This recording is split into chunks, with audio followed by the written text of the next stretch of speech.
It's what we've all been waiting to hear. The governor this week announced her COVID-19 Road to Recovery plan. It didn't go perfectly, though. Let's take a look at this week's TrendSpotting report.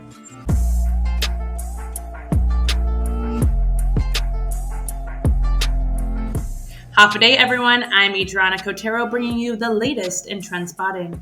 The governor announced Chalan Para Hanemlu on Thursday, the road to recovery, and May 9th is a target date she's eyeing to start slowly reopening the island. The plan works in phases, like the way we handle our typhoons. Right now, we are in Pandemic Condition of Readiness 1, or PCOR 1. It has the strictest measures imposed to slow the spread of the coronavirus. Triggers must be met before Guam can move into the next phase. That May 9th target date will only happen if Guam continues a consistent decline in virus cases. We're able to handle cases at the hospital, and we're able to test and contact trace effectively. And we're heading there with mass testing in its beginning stages, with consistent few positive cases reported daily, sometimes even zero. Also at the moment, there are no COVID-19 patients admitted to Guam hospitals. PCOR 2 means we'll have moderate restrictions still imposed, and some non-essential businesses and non-government organizations can reopen with limits. That includes retail stores, salons, barbershops, and more. But you'll still have to practice social distancing and wear a mask. Dr. Felix Cabrera, the island's COVID-19 Surgeon General, says it could be a while before we can reach PCOR 3, much less PCOR 4. He said, quote, "The reality is that it may take months for this to happen. We may continue to live in a PCOR 2 or PCOR 3 environment until this trigger can be achieved," unquote. The recovery plan was unveiled during the governor's press briefing on Thursday, which did not go off without a hitch. Reporters were told by the governor's communications director, Janela Carrera, that only questions on the plan would be entertained. But island residents and business owners are hungry for answers. They're asking, where's the money for our suffering residents, to questions on transparency. So reporters, full of COVID-19 related questions, including myself, tried to address the governor anyway. In the middle of my question on spending and the recent scandal reported on Governor Chief of Staff Tony Babauta, Carrera cut me off, muting my mic.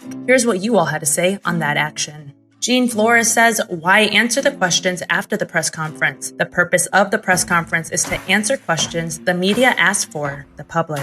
Joe Cruz says, interesting how the questions are limited to the recovery plan only. Things that make you wonder, did they just cut off the media?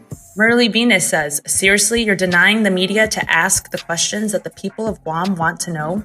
The daily press briefing is typically the only shot reporters have to seek answers from the governor and her team together, with just 2 questions each. Following, GovGuam canceled the daily press briefing on Friday afternoon. Hours later, the governor's chief of staff, Tony Babauta, resigned. As a news organization, we continue to seek those answers you need, and we will push for transparency in the government, especially in this pandemic emergency. KUAM has joined more than 140 media organizations across the country in signing the National Freedom of Information Coalition's call for government transparency. And as we're heading to a possible lift in some restrictions, the Archdiocese of Agana is hoping it could also get some leeway to start operating early. Now, public health and the church have been cooperating since the start of the shutdown, but the church was denied a request to begin holding outdoor mass and offering sacraments. The issue is in the hands of the U.S. Attorney, who will be forwarding it to the Department of Justice's Civil Rights Division. Archbishop Michael Burns said, quote, there are some things we feel are essential. For instance, the sacrament of confession. We feel like we can do that by maintaining social distance very appropriately, by doing car window confessions with the priest wearing a mask, unquote.